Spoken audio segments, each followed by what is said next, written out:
안녕하세요. 저는 책 어떤 삶들을 읽고 있는 읽는 사람입니다.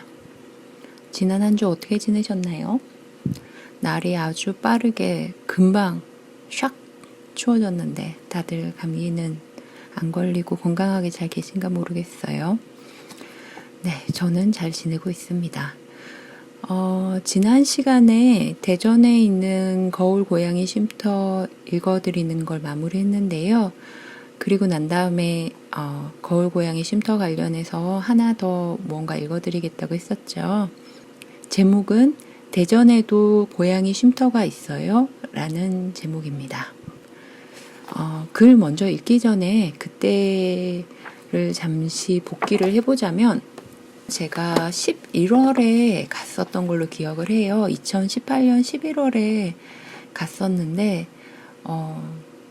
정말 이상하게도 쉼터도 조금 대도시 위주로 있는 경향이 있어요. 그래서 쉼터가 대부분 수도권 쪽에 있거나 아니면 부산 그리고 전라도 쪽에 조금 이렇게 있던데 계속 수도권 쪽에만 있으니까 좀 너무 편중되어 있는 것 같아서 혹시 지방에도 있을까 하고 찾아봤더니 대전이랑 부산에 있더라고요. 그래서 일단 대전에 먼저 가서 인터뷰를 했고 나중에 부산에 있는 쉼터 한 곳도 인터뷰를 했었어요. 그것도 나중에 읽어드리도록 하겠습니다. 대전에 아까 말씀드렸듯이 대전에 2018년 11월에 갔었는데 당일로 갔다가 올 생각이어서 아침에 아주 일찍 시작을 했거든요. 근데 나가니까 진눈깨비가 내리고 있더라고요. 비는 아니니까 괜찮겠지라고 생각을 하고 눈을 맞으면서 좀 갔어요. 대전에 갈 때 시간 맞는 게 잘 없어가지고 버스를 타고 갔었는데 버스 터미널에서 딱 내려서 본 대전은 도시가 줄 수 있는 편리한 것들을 많이 가지고 있으면서도 동시에 좀 약간 고즈넉하고 여유가 있는 느낌이라고 해야 될까요? 그런 도시여서 아주 인상적이었고 만약에 나중에 언젠가 수도권을 벗어나서 사는 걸 생각을 해본다면 대전도 괜찮겠다 이런 생각을 했었습니다. 대전 버스터미널이 아주 컸던 걸로 기억을 하고 딱 내렸는데 대전에서는 비가 오고 있더라고요. 그래서 그리고 제가 전자기기에 별로 이렇게 익숙한 사람이 아니고 좀 무심한 편이어가지고 스마트폰이 추운 데 가면 배터리가 빨리 뚝뚝 떨어진다는 걸 몰랐어요, 그땐. 그래서 그냥 아무 생각 없이 주소지만 이제 메모를 해가지고 가서 거기에 대전에 내려가면 지도에서 길 찾기로 찾아서 가야지라고 생각을 하고 있었죠. 그랬는데 버스터미널을 내려서 하늘이 되게 회색이고 분위기 되게 좋다 막 이렇게 생각을 하고 약간 좀 도시를 구경을 하고 되게 기분 좋아 이렇게 하고 핸드폰을 봤더니 핸드폰이 원래는 완충을 해간 상태였고 가는 사이에 조금 써서 88% 이 정도 있었는데 갑자기 40%가 되더니 뚝뚝뚝 떨어지는 거예요. 그래서 거의 20% 정도밖에 안 남았더라고요. 근데 이제 저는 그 다음 일정도 있었기 때문에 여기에서 더 핸드폰이 어떻게 되면 안 될 것 같아서 어쨌든 급하게 끄고 주소 메모된 걸 가지고 주변 분들께 이제 막 물어보기 시작했어요. 여기 가려고 하는데 어떻게 가야 되냐고. 근데 정말 신기한 게 요즘 사람들은 주소를 메모를 해서 누군가에게 보여주면서 여기 아시냐고 하지 않잖아요. 요즘 사람들은 주소가 있으면 그냥 길찾기 스마트폰으로 길찾기를 해서 바로 가죠. 그러니까 제가 주소 메모를 들고 이렇게 하니까 젊은 사람들은 아무도 응대를 본 척도 안 하는 거예요. 그런 걸 하는 문화 자체를 잘 모른다고 해야 될까? 그런 것 같았어요. 그래서 그냥 어머 뭐야? 이렇게 하고 빨리빨리 이렇게 샥 지나가 버리더라고요. 근데 정말 다행히도 그 근처에서 길을 쓸고 계시던 어르신이 한 분 계셨는데 그분께 보여드렸더니 위치를 설명을 해주시더라고요. 그래서 그분 덕분에 이제 이 쉼터를 향해서 갈 수 있었죠. 한 걸어서 30분 정도 되는 거리였던 것 같아요. 버스를 타려니까 버스를 타고 어디서 내려야 될지 도저히 모르겠어가지고 그냥 계속 걸었어요. 도시가 너무 예쁘기도 하고 날씨도 좋았고 도시의 분위기가 약간 90년대의 서울 같은 느낌? 그런 느낌이었어요. 약간 구도시 같은 그런 느낌이 있으면서도 대도시의 편리함도 있는 아주 특이한 도시라고 생각을 했어요. 그래서 이제 조금씩 걸어가다 보니까 주택가가 나오더라고요. 근데 주택가가 대전에서도 그때 이제 재개발이 시작이 되고 있다고 했었는데 제가 가는 주택가는 아직 재개발 이야기가 있는 것 같지는 않아 보였어요. 근데 아파트가 별로 없는 1층 단층이나 2층, 3층 요 정도 되는 일반 주택이나 빌라 이런 것들이 쭉 있는 길이었는데 그 길 분위기가 너무 좋고 주택들이 다들 조금 나이를 먹어가지고 성숙해서 각자의 이야기가 있는 느낌이라고 해야 될까요? 성격이 있는 거예요. 주택 그 건물들에. 그래서 이 건물 사는 사람은 이런 느낌이겠다. 이런 건물엔 아마 이런 사람이 살겠지? 이런 생각을 하면서 걸을 수 있는 그런 주택들이더라고요. 그래서 정말 정말 정말 좋다. 막 이렇게 하면서 막 걸어가다가 보니까 이제 그 얘의 주소지 근처가 나왔고 그 근처에 아주 큰 감나무였나 은행나무였나 아주 큰 나무가 있었어요. 그래서 쉼터에 인터뷰를 하러 간 주제에 나무가 너무 예뻐가지고 나무 주변을 나무 올려다보면서 막 서성거리고 있는데 어떤 분이 혹시 인터뷰하러 오신 분 아니세요? 이렇게 물어보시더라고요. 보니까 그분이 여기 거울 쉼터장이신 미경 씨였어요.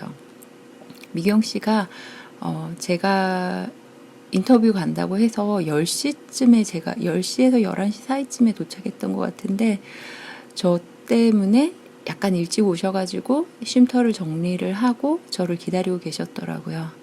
날이 비도 맞았고 날도 추웠고 그랬기 때문에 쉼터에 들어갔더니 쉼터가 너무 따뜻한 거예요. 그리고 고양이들이 이렇게 뭔가 새로운 사람이 오니까 궁금하잖아요. 그래서 다들 와가지고 막 이렇게 올려다 보는데 그 분위기가 되게 좋았던 기억이 나고 그리고 쉼터의 벽지가 정말 인상적이었는데 벽지를 파란 하늘에 하얀색 구름이 있는 그런 벽지로 해놨더라고요. 지금 쉼터에도 그렇게 해놓으신 걸로 알고 있는데 그게 이제 친구들이 쉼터 안에만 있고 원래 길에 있던 친구들도 있고 그러니까 바깥 풍경 그런 걸 좀 보여주고 싶어서 그렇게 하신 게 아닌가 그런 생각이 들었어요. 그렇게 해서 들어가서 이제 미경 씨와 이야기를 하기 시작을 했죠. 저는 이때까지 이제 제가 읽어드린 글을 쭉 들어보셨으면 아시겠지만 고양이에 대한 이야기를 쓰고 있지만 사실은 고양이는 거의 나오지 않는 사람에 대한 이야기인 경우가 많죠. 대부분은 거의 한 7, 80%는 사람 이야기인 것 같아요. 이 쉼터 인터뷰 다닌 것도 마찬가지로 거의 사람 이야기인데 그게 그럴 수밖에 없는 게 일단 저는 고양이어를 못하기 때문에 고양이와 소통이 되지 않으니까 고양이와 인터뷰를 할 수 없는 관계로 사람의 말을 듣고 사람에 대해서 쓸 수밖에 없는 게 첫 번째고 두 번째는 쉼터에 가면 제가 개별 고양이를 잘 못 봐요. 그게 왜 그러냐면 가면 정말 나 좀 데려가줘 하는 눈빛으로 이렇게 매달리는 친구들이 있어요. 그게 어떤 친구들은 옆에 와서 막 귀염을 떨고 야옹거리고 놀자고 하고 네가 너무 좋아 하면서 막 구릉구릉하고 그러는 친구들도 있고, 조금 떨어진 먼발치에서 이렇게 눈빛으로 이렇게 그윽하게 사람을 보고 있는 거예요. 혹시 네가 내 가족일까? 하는 표정으로 이렇게 보고 있는 친구들이 있는데, 그런 친구들을 인터뷰를 끝내고 난 다음에 그 친구를 두고 등을 돌리는 게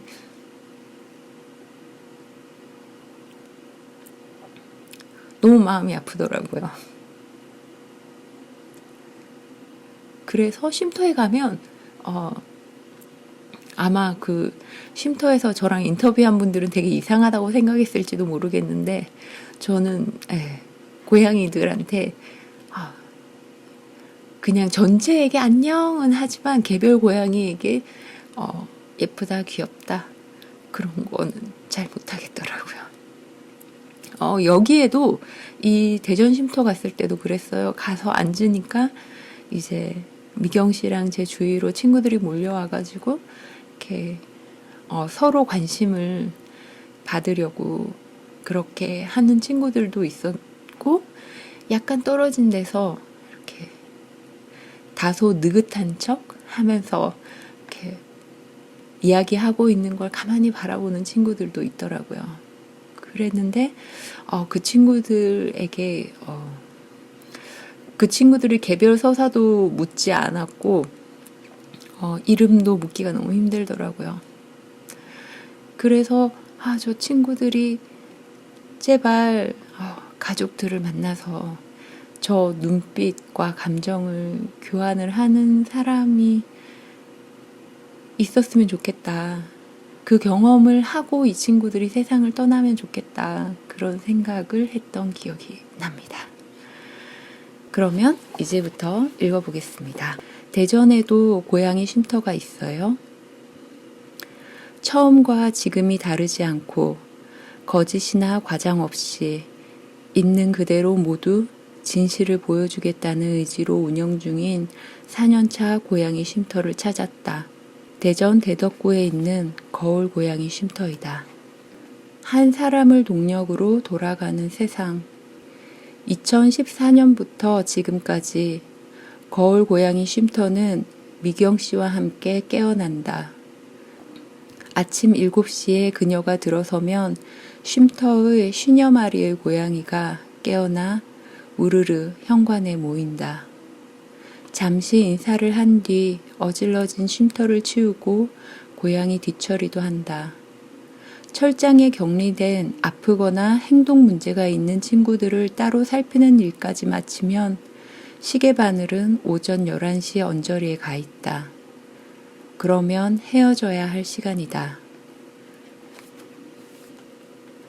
쉼터를 나온 미경 씨는 많이 아프거나 어린 고양이 30여 마리가 모여있는 자신의 집으로 가 같은 일을 하고 잠시 쉬었다가 오후에 한 번 더 쉼터에 들러 아침의 일을 반복한다. 때로는 자정 무렵 들러 다음날 새벽 6시까지 머물다 가기도 한다. 쉼터가 미경 씨를 중심으로 돌아간다면 그녀의 삶은 고양이로 가득 차 있다. 쉼터와 고양이 집중관리 시설이 된 집을 벗어나서도 고양이의 영향은 강력하다. 쉼터로 가는 길이나 쉼터에서 나오는 길에 틈틈이 6년 된 길고양이 급식소를 돌본다. 집에서 4시간 남짓 눈을 붙이고 출근하는데 쉼터 일을 해야 하다 보니 주간 근무는 불가능해 저녁 5시 30분에 시작해 새벽 6시에 끝나는 곳, 거기에 일이 생기면 빠질 수 있는 곳으로 직장을 구했다. 2006년 오래 키웠던 강아지 펑키를 잃고 펫로스의 아픔으로 힘들어하는 미경 씨에게 지인이 고양이 뽀뽀를 안겨주었다. 고양이를 무서워했던지라 한사코 거절했지만 갈 데가 없고 거절하면 보호소로 보내겠다는 말에 어쩔 수 없이 드렸다. 이 보호소로 보내겠다는 말이 어떤 사람들에서도 잠시 나왔었는데 쉼터 운영하시는 분들도 그렇고 캣맘 분들도 그렇고 보호소에 가면 그 동물들이 다음 기회를 얻기가 어렵다는 걸 너무 잘 알고 있기 때문에 보호소에 보내겠다라는 말이 그분들에게는 약간 협박같이 느껴지는 그런 말이에요. 실제로 한국에서도 보면 보호소에서 새로 가족을 만나는 경우는 30%대 그 정도인 것으로 알고 있어요. 그러면 이어서 읽어볼게요. 지금은 그 지인이 사실 원망스럽기도 하다는 미경 씨는 그 후로 몰라도 좋았을 것을 너무 많이 경험했다.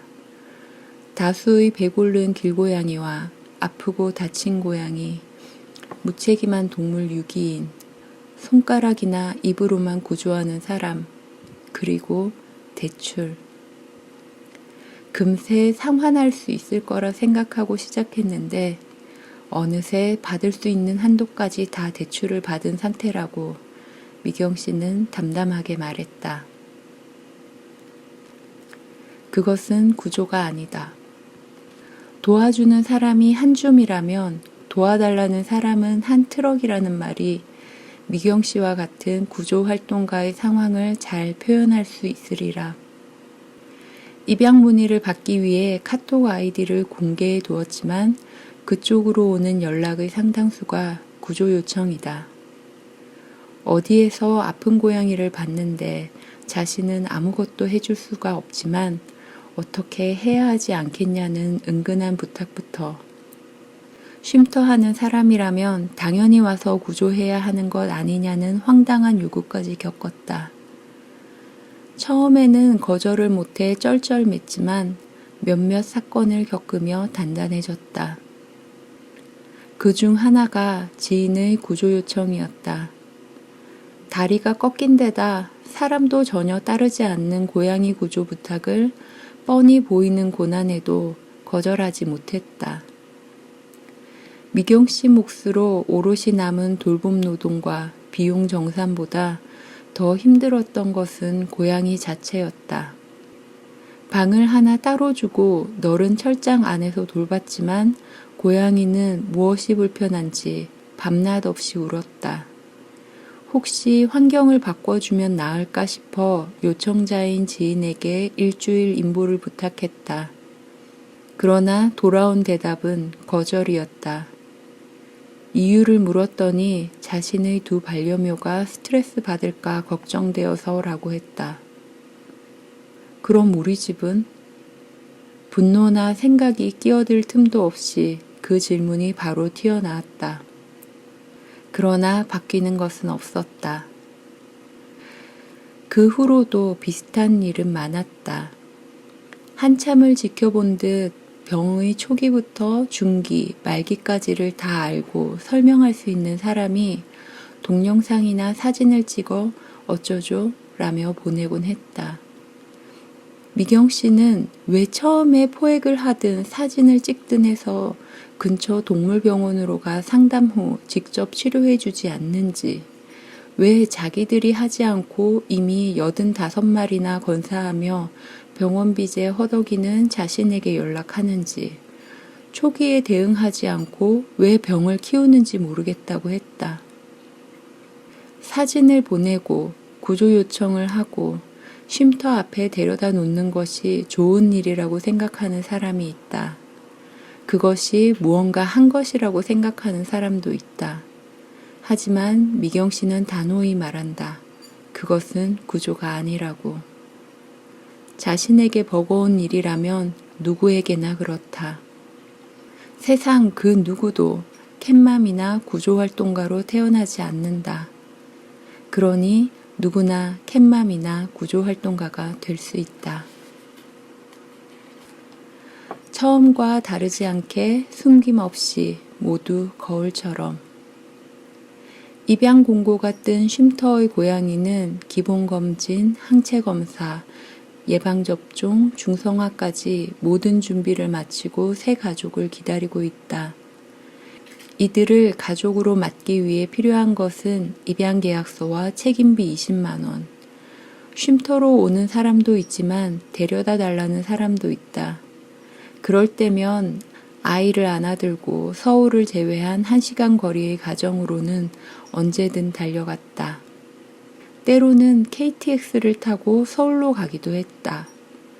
누군가는 입양 과정이 너무 쉬운 것 아니냐 했고, 누군가는 책임비가 너무 비싸다고 했다.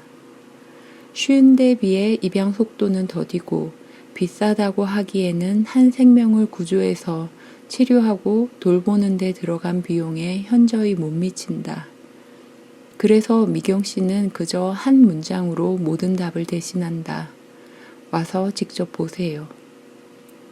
똑바로 모든 것을 보여주는 쉼터가 되겠다는 마음으로 거울 고양이 쉼터라 이름 짓고 시작한 지 이제 4년. 이야기를 듣는 내내 미경 씨 어깨에 놓인 짐이 점점 커지는 것만 같았는데 미경 씨는 그래도 지금은 많이 나아졌어요. 처음에는 맨땅에 헤딩하는 것 같았는데 라며 웃었다. 인터넷 카페와 인스타그램을 통해 꾸준히 쉼터 이야기를 올려온 것과 반려동물 박람회 등에 참석해 쉼터를 알린 덕분에 요새는 그래도 후원이 조금씩은 있다고 했다. 2018년 11월에 만났을 때 미경 씨는 85마리인 현 상황에서 10마리가 입양을 갈 때까지는 더 이상 구조를 하지 않겠다고 했다. 10마리가 입양 가는데 얼마나 걸릴까요? 라고 물었는데 사실 그 시간이 궁금했다기보다는 과연 그때까지 구조권이 생기지 않을 수 있을까요? 라는 질문이었다. 그리고 11월이 마무리되기도 전에 그 질문의 답이 카페에 올라왔다. 새로 구조된 고양이 띠울이었다. 몇몇의 봉사자를 제외하고 거울 쉼터는 오롯이 미경 씨의 손에서 깨어나고 잠든다. 많은 쉼터가 그렇듯 이곳에서도 입양 홍보 봉사자와 평일 봉사자를 구한다. 상황이 고될수록 거울을 마주하는 것은 어렵다. 남루하거나 부족한 부분이 다 드러나기 때문이다. 기쁨도 슬픔도 상처나 부족함도 드러내기를 주저앉고 이제 86마리가 된 거울 고양이 쉼터의 거주묘들을 돌보는 미경 씨 곁에 부디 누군가 함께 서주기를 바란다. 여기까지입니다. 이걸 이제 읽어드리려고 하면서 거울 쉼터 인스타그램 계정을 다시 한번 들어가 봤어요. 저는 관계를 이렇게 꾸준히 이어나가는 편이 못 돼서 작업이 끝나고 나면 그냥 안녕히 계세요 하고 사라지는 편인데 이걸 읽어드려야 되니까 근황이 어떠실까 해서 한번 들어가 봤습니다. 들어가 봤더니 지금 거울 고양이 쉼터 5년 만이네요. 2018년 11월에 갔을 때 86마리였는데 2023년 11월 거울 쉼터 고양이는 143마리입니다. 그 사이에 쉼터에서 이런저런 일들이 조금 있었어요. 저는 이제 안녕히 계세요 하고 난 다음에도 때때로 이제 계정에 가서 혹시 뭔가 필요하신 게 있으려나 하고 가보곤 하거든요.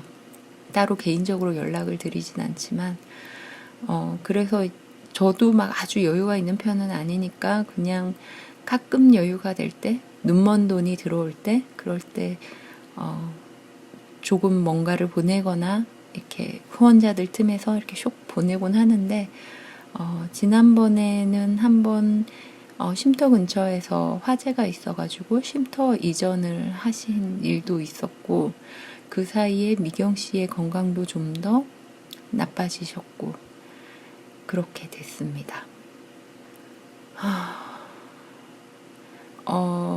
이게 비단 거울고양이 쉼터만의 상황은 아닐 거라고 저는 생각을 해요. 아마 다른 쉼터에서도 비슷한 일이 일어나고 있을 거라고 생각을 합니다. 안다는 건 무언가를 좋아하게 되면 알고 싶어지고 알고 나면 이해하게 되고 그러면 도와주고 싶어지는 것 같아요. 지금도 대전에서 쉼터를 꾸준히 열심히 잘 운영하고 계세요. 거울 쉼터 같은 경우에는 제가 11월에 갔었다고 했잖아요. 아주 추운 날 갔었는데 그래서 문을 딱 열고 들어갔을 때 안경에 이렇게 습기가 확 낄 정도로 되게 따뜻하고 되게 그런 공간으로 딱 들어갔거든요. 쉼터인 줄 모를 정도로 쉼터 안에 고양이 배설물 냄새나 고양이 냄새가 거의 나지 않는, 그리고 털이나 이런 것도 많지 않은. 왜냐하면 고양이가 있으면 고양이 털이 없다는 건 있을 수 없는 일이에요. 그런데 고양이가 10마리나 되는데 50여 마리나 되는데 50여 마리나 되는데 그런데 털이 그렇게 많지 않더라고요. 그래서 솔직히 좀 우리 집보다 깨끗한 것 같아 라고 생각했던 기억이 납니다. 정말 열심히 관리하시고 정말 고양이들이 그 쉼터의 고양이지만 정말 자신의 반려묘 같이 여기면서 돌보는 분이세요. 그래서 막 아주 상냥한 분이라고 말씀드리긴 조금 어려울 것 같긴 한데 그렇긴 하지만 정말 좋은 쉼터장님이시라고 말씀을 드릴 수 있을 것 같습니다. 부디 이 143마리의 고양이들이 모두 각자의 가정을 찾아서 떠나고 미경 씨가 편안한 노후를 보낼 수 있으면 좋겠다. 그런 마음입니다. 그러면 들어주셔서 감사하고요. 다음에 대전에 있는 다른 쉼터 이야기를 하나 더 해드리도록 하겠습니다. 대전에 생각보다 쉼터가 꽤 있더라고요. 무려 5년 전인데 지금은 아마 좀 더 있지 않을까 싶습니다. 그러면 다음에 뵐게요. 들어주셔서 고맙습니다. 안녕.